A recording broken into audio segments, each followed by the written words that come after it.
Nah inilah yang menyebabkan mereka berjibaku betul.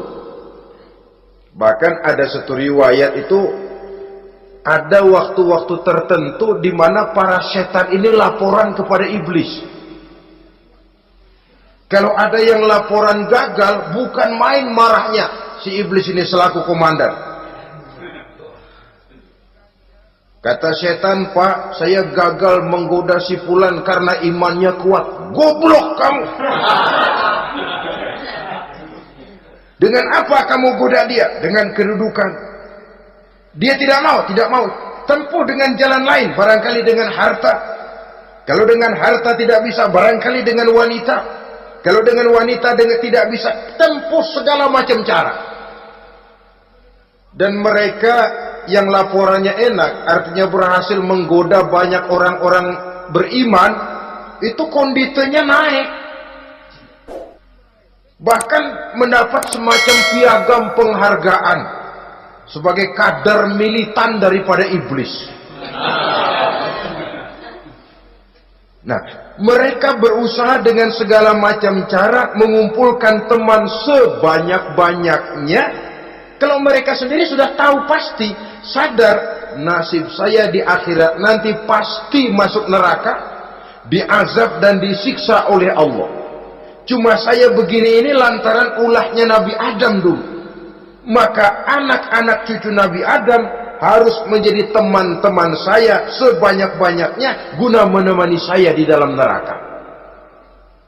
Oleh karena itu, pada kesempatan pertemuan saat ini kita akan membicarakan siapa sih teman-teman setan itu.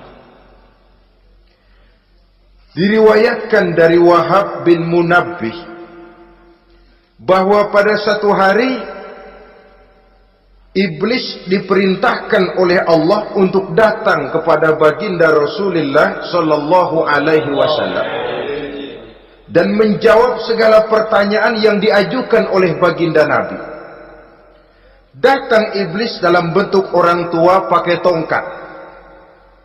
Jadi iblis itu bisa malih warna, dia termasuk jenis makhluk halus toh, seperti halnya jin dan malaikat, itu bisa malih warna sesuai dengan yang mereka kehendaki.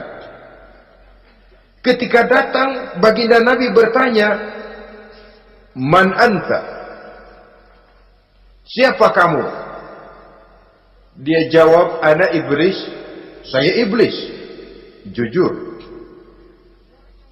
"Limadza ji'ta?" Mau apa kamu datang kemari? Kata baginda Nabi.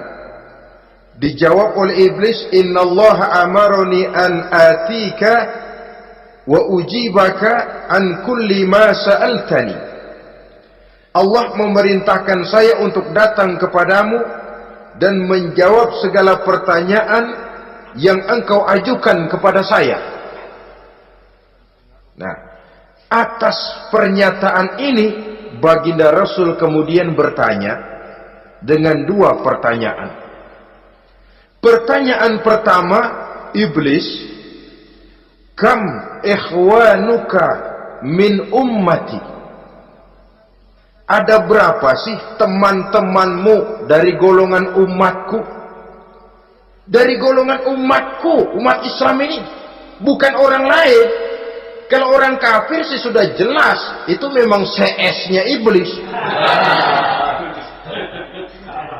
Tapi dari umatku, siapa saja yang jadi teman-teman kamu iblis? Menjadi antekmu, menjadi alatmu sejak dari dunia sampai ke neraka nanti.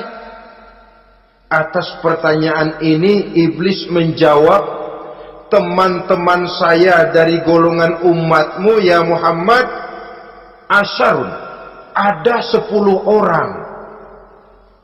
Ada 10 orang yang merupakan teman-teman iblis dari dunia sampai ke neraka." Siapa mereka? Pertama kata iblis, teman saya hakimun jair, hakim yang curang, hakim yang tidak adil. Ini bisa dimaklumi. Kenapa? Karena hakim diharapkan adalah produk keadilan. Sehingga orang mengatakan seorang hakim adalah seorang yang meletakkan sebelah kakinya di surga dan sebelah lagi di neraka. Kalau adil dia menghukum, kaki sebelah kanan yang akan menentukannya ke surga. Kalau licik dia menghukum, kaki sebelah kiri yang akan menjerumuskan dia ke dalam neraka. Saudara-saudara kaum muslimin rahimakumullah, sesungguhnya dalam kehidupan kurangnya sandang pangan bukan satunya-satunya sebab yang membuat orang menderita. Tidak teraturnya perumahan, kurangnya lapangan kerja bukan satu-satunya yang menyebabkan rakyat menderita. Tapi lukanya rasa keadilan, tidak tegaknya hukum sebagaimana yang diharapkan, itu juga bisa menjadi sumber nestapa, bisa menjadi asal dari segala derita. Oleh karena itu, hakim yang tidak adil, hakim yang curang, yang menghukum tidak berdasarkan hukum, tapi berdasarkan kepentingan, berdasarkan pesan sponsor, hukum bisa dibeli, ada istilah mafia peradilan. Hakim-hakim macam ini yang akan menjadi teman-teman iblis. Dan tiap kali palu akan diketuk, iblis sudah bukan main sibuknya. Kekuasaan di tanganmu, hijau katamu, hijau yang akan berlaku, merah kau ketok, merah yang akan jadi keputusan. Orang lain tidak tahu ini kesempatan untuk jadi kaya, ini kesempatan untuk naik pangkat. Manipulir hukum tidak ada yang tahu karena orang banyak yang awam dengan hukum. Saudara-saudara kaum muslimin, kalau hukum sudah bisa dibeli, atau kalau hukum cuma untuk orang-orang kecil saja, ada kelompok-kelompok yang kebal hukum, maka akan timbullah kiamat di masyarakat, di mana yang kuat makin kuat, yang lemah selalu menjadi mangsa. Oleh karenanya, hakim yang serong, hakim yang durjana merupakan teman-teman setan, merupakan teman-teman iblis dari dunia sampai ke neraka nanti. Ini yang pertama. Oleh karenanya, pada dasarnya setiap kita adalah hakim untuk keluarga, dalam pergaulan. Hendaklah adil di dalam memutuskan segala sesuatu. Lebih-lebih hakim yang memang menjadi pengayom masyarakat. Bukankah lambang para hakim digambarkan dalam bentuk neraca yang berimbang? Tidak berat ke kiri, tidak juga berat ke kanan. Dalam arti objektif memberikan keputusan sesuai dengan hukum, sehingga masyarakat terlindungi. Dan hakim yang adil secara praktis adalah musuh daripada setan. Dimanapun setan dan iblis paling gak demen sama hakim yang adil. Itu merupakan musuh besar bagi setan. Yang menyalahkan yang salah, membenarkan yang benar.